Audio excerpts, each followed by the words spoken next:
మహాత్మా గాంధీ జాతీయ ఉపాధి పథకానికి తూట్లు పొడిచే విధంగా కేంద్ర ప్రభుత్వం పార్లమెంట్లో బిల్లు పాస్ చేయడం జరిగింది. 2006 నుంచి ఇప్పటిదాకా కొన్ని కోట్ల మందికి అన్నం పెట్టిన ఈ పథకం, కొన్ని లక్షల మంది వలస నివారణకు కారణభూతమైన పథకం, గిన్నిస్ బుక్లో ఎక్కాల్సిన పథకం.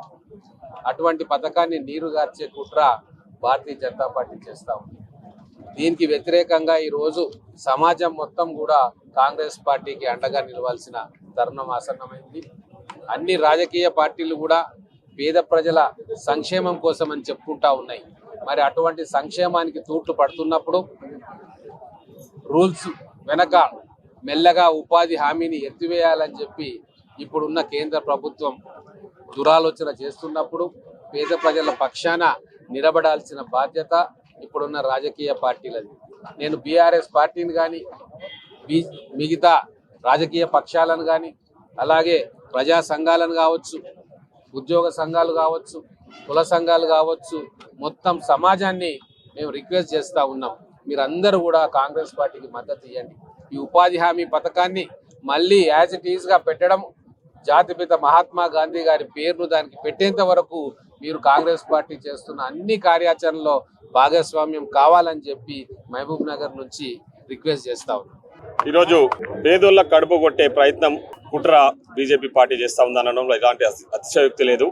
ముఖ్యంగా పేదల జీవితాల్లో వెలుగులు నింపుతున్న మహాత్మా గాంధీ ఉపాధి హామీ పథకానికి తూట్లు పొడిచే విధంగా బీజేపీ పార్టీ వ్యవహరిస్తూ ఉన్న విషయాన్ని మనందరికీ కూడా తెలుసు. సో ఈ ఉపాధి హామీ పథకాన్ని ఆ పథకంలో ఉన్న విధి విధానాలన్నీ కూడా మార్చి ఆ పథకం ద్వారా లబ్ధి పొందుతున్న పేదల బతుకులలో ఈరోజు బీజేపీ పార్టీ మట్టి పోసే ప్రయత్నం చేస్తూ ఉంది. దానికి నిరసనగా ఈరోజు ఆ ఉపాధి హామీ పథకం చట్టాన్ని ఏదైతే మారుస్తూ ఉన్నారో ఆ చట్టాన్ని మారవద్దని చెప్పేసి ఏఐసిసి ఇచ్చిన పిలుపు మేరకు జిల్లా కాంగ్రెస్ కమిటీ తరఫున ఇక్కడ నిరసన కార్యక్రమాన్ని చేపట్టడం జరిగింది. ఈరోజు ఉపాధి హామీ పథకం 2005లో అంటే పేదల కోసం పేదల సంక్షేమమే ధ్యేయంగా ఎల్లప్పుడూ ఆలోచించే కాంగ్రెస్ పార్టీ ఆనాడు గొప్ప నిర్ణయం తీసుకొని వలసల బతుకులలో వెలుగులు నింపాలని, వలసలను అడ్డుకోవాలని, వారికి ఉపాధి కల్పించాలనే ఉద్దేశంతో ఈ ఉపాధి హామీ పథకాన్ని తీసుకురావడం జరిగింది.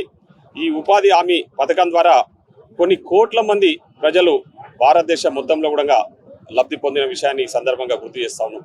ఈరోజు బీజేపీ పార్టీ కుట్రపూరితంగా ఆ పథకం ద్వారా మహాత్మా గాంధీకి పేరు వస్తూ ఉంది, గాంధీ కుటుంబానికి పేరు వస్తూ ఉందనే ఆలోచనతోన, కాంగ్రెస్ పార్టీకి పేరు వస్తూ ఉందనే ఆలోచనతోన సామాన్య ప్రజల యొక్క అంటే ఆశలను అడియాశాలను చేస్తూ వాళ్ళు మహాత్మా గాంధీని పేరు మారుస్తూ ఆ చట్టంలో ఉన్న విధి విధానాలను కూడా మారుస్తూ ఈరోజు మళ్ళీ ఒక కొత్త చట్టాన్ని తీసుకొచ్చేసి ప్రజల నెత్తిన రుద్దే ప్రయత్నం చేస్తూ ఉన్నారు. ముఖ్యంగా ఆ పథకానికి సంబంధించిన నిధులను కూడా గతంలో 100% కేంద్ర ప్రభుత్వం భరిస్తూ ఉండే.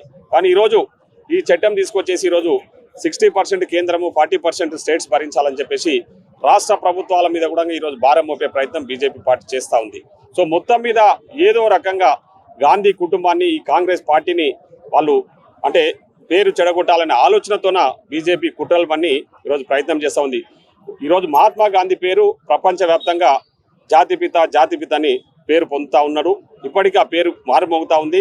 రాబోయే తరాల్లో కూడా ఆ పేరు మారుమోగుతుంది. కానీ ఈరోజు ఆ పేరును రూపుమాపాలని చెప్పేసి ఈరోజు విశ్వగురువుగా తనకు తానే పిలుచుకునే మోడీ గారు ఆయనను ప్రపంచంలో భవిష్యత్తులో నన్ను విశ్వగురువు అని పిలవాలంటే మహాత్మా గాంధీ లాంటి ఒక గొప్ప వ్యక్తుల పేర్లు ఎవరు ఉండొద్దు. మహాత్మా గాంధీ గారు కానీ, జవహర్లాల్ నెహ్రూ కానీ వీళ్ళ పేర్లు ఎవరు ఉండొద్దు. వీళ్ళ స్కీమ్ల పేరు మీద వీళ్ళ పేర్లు ఉండొద్దు అనే కుట్రతోన ఈరోజు వాళ్ళని తప్పించే ప్రయత్నం ఈరోజు మోడీ గారు కుట్రపూరితంగా చేస్తున్న పనులని చెప్పేసి ఈ సందర్భంగా తెలియజేస్తున్నాం. కాబట్టి దీని విషయంలో పార్టీలకు అతీతంగా, ఎందుకంటే సామాన్య ప్రజలకు అన్యాయం జరుగుతూ ఉంది. ఇక్కడ కాంగ్రెస్ పార్టీకో కాంగ్రెస్ కార్యకర్తలకు జరుగుతున్న అన్యాయం కాదు, సామాన్య ప్రజలకు అన్యాయం జరుగుతుంది. కాబట్టి పార్టీలకు అతీతంగా అందరూ ముందుకు వచ్చి ఈ నిరసన కార్యక్రమాల్లో పాల్గొనాలి.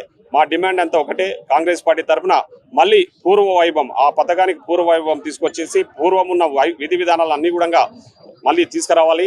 మహాత్మా గాంధీ పేరు కూడా ఆ పథకానికి పెట్టాలని మేము కంటిన్యూగా ఈ నిరసన కార్యక్రమం చేపడతాం. ధన్యవాదాలు.